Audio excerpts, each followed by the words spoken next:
WhatsApp بھی ایک عجیب ایجاد ہے، عجیب ہے اور بڑی سکسیسفل ہے. جس کے جی میں آتا ہے وہ کام دکھاتا ہی چلا جاتا ہے، اور کام دکھاتے وقت یہ نہیں سوچتا کہ اس کا نقصان کیا ہوگا اور فائدہ کیا ہوگا. واٹس ایپ ایجاد کرنے والے ایک انتہائی غریب لڑکے کی کہانی پر میں آپ سے بات کروں گا. آپ میرے چینل کو سبسکرائب کیجئے، اور سب سے پہلے میں آپ کو سلام پیش کروں گا. السلام علیکم. یوکرین کے ایک غریب یہودی خاندان میں ایک شخص پیدا ہوا. خاندان بڑی مشکل سے زندگی گزار رہا تھا. گھر میں بجلی تھی، گیس تھی اور نہ ہی پانی تھا. یہ چیزیں بالکل نہیں تھی گھر میں. گرمیاں خیریت سے گزر جاتی تھیں، لیکن یہ لوگ سردیوں میں بھیڑوں کے ساتھ سونے پر مجبور ہو جاتے تھے. اس غربت میں 1992 میں زیادتی بھی شامل ہو گئی. یوکرین میں یہودیوں پر ایک بار پھر ظلم شروع ہو گیا. والدہ نے نقل مکانی کا فیصلہ کیا، لیکن والد نے وطن چھوڑنے سے انکار کر دیا. ماں نے بیٹے کا ہاتھ تھاما، اٹیچی کیس میں بیٹے کی کتابیں بھری، اور یہ دونوں امریکہ آ گئے. ماں اور بیٹا. کیلیفورنیا ان کا نیا دیش تھا.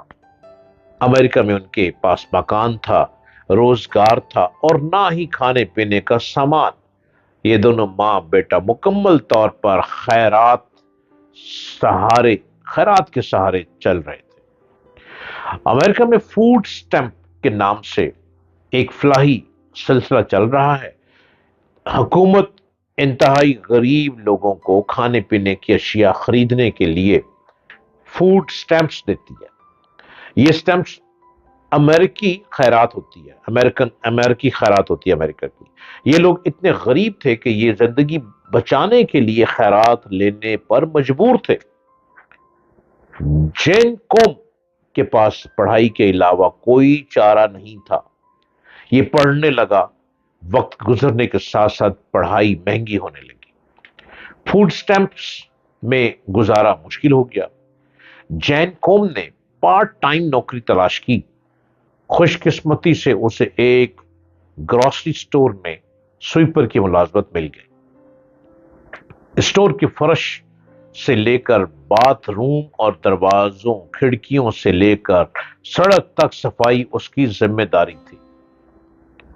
وہ برسوں یہ ذمہ داری نبھاتا رہا. وہ 18 سال کی عمر میں کمپیوٹر پروگرامنگ کے خبط میں مبتلا ہو گیا. یہ شوق اسے سینٹ جوز اسٹیٹ یونیورسٹی لے گیا. وہ 1997 میں یاہو میں بھرتی ہوا اور اس نے 9 سال تک سر نیچے کر کے یاہو میں گزار دیے. میں فیس آئی یہ 2004 آہستہ آہستہ مقبول ہوتی چلی گئی. یہ 2007 میں دنیا کی بڑی کمپنی بن گئی. جین کوم نے فیس بک میں اپلائی کیا، لیکن فیس بک کو اس میں کوئی پوٹینشل نظر نہ آیا. وہ یہ نوکری حاصل نہ کر سکا. وہ مزید 2 سال یاہو میں رہا. وہ آئی فون خریدنا چاہتا تھا، لیکن حالات اجازت نہیں دے رہے تھے. اس نے تھوڑے تھوڑے پیسے جمع کیے اور نیا آئی فون خرید لیا. یہ آئی فون آگے چل کر اس کے لیے سونے کی کان ثابت ہوا. جن کو ہم نے فون استعمال کرتے سوچا، میں کوئی ایسی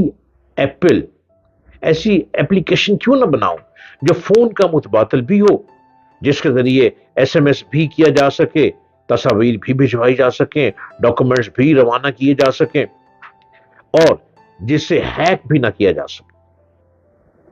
یہ ایک انوکھا آئیڈیا تھا. اس نے یہ آئیڈیا اپنے ایک دوست برائن ایکٹون کے ساتھ شیئر کیا. یہ دونوں اسی آئیڈیا پر لگ گئے. یہ کام کرتے رہے، کام کرتے کرتے یہاں تک کہ یہ 2 سال میں ایک طلسماتی ایپلیکیشن بنانے میں کامیاب ہو گئے. یہ ایپ فروری 2009 میں لانچ ہوئی اور یہ دیکھتے ہی دیکھتے مقبولیت کی حدیں کراس کر گئی۔ یہ ایپ ٹیلی کمیونیکیشن میں انقلاب کی تھی، اس نے پوری دنیا کو جوڑ دیا۔ یہ ایپلیکیشن واٹس ایپ کہلاتی ہے۔ دنیا کے 1 ارب لوگ اس وقت یہ ایپ استعمال کر رہے ہیں۔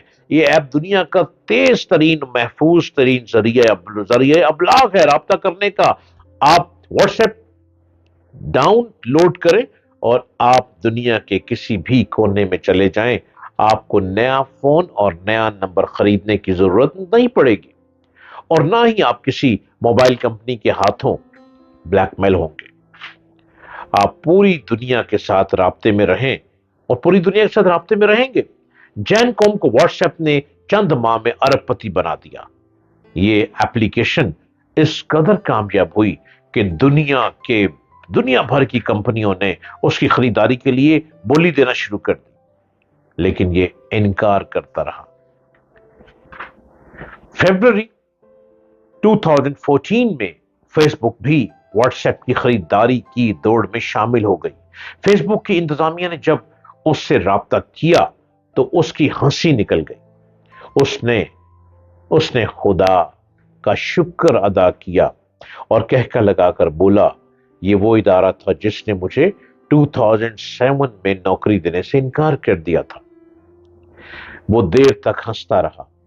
اس نے اس ہنسی کے دوران فیس بک کو ہاں کر دی۔ $19 بلین میں سودا ہو گیا۔ یہ کتنی بڑی رقم ہے، آپ اس کا اندازہ پاکستان کے کل مالیاتی ذخائر سے لگا لیجئے۔ پاکستان کا فارن ایکسچینج اس وقت $22 ارب ہے، $22 ارب ہے، اور پاکستان 70 برسوں میں ان ذخائر تک پہنچا، جبکہ جین کوم نے ایک ایپلیکیشن $19 ارب میں فروخت کی۔ جین کوم نے فیس بک کے ساتھ سودے میں صرف ایک شرط رکھی، میں فوڈ سٹیمپ دینے والے ادارے کو ویٹنگ روم میں بیٹھ کر دستخط کروں گا، ان کے ادارے میں بیٹھ کر، ان کے ویٹنگ روم کے ادارے میں بیٹھ کر دستخط کروں گا۔ فیس بک کے لیے یہ شرط عجیب تھی۔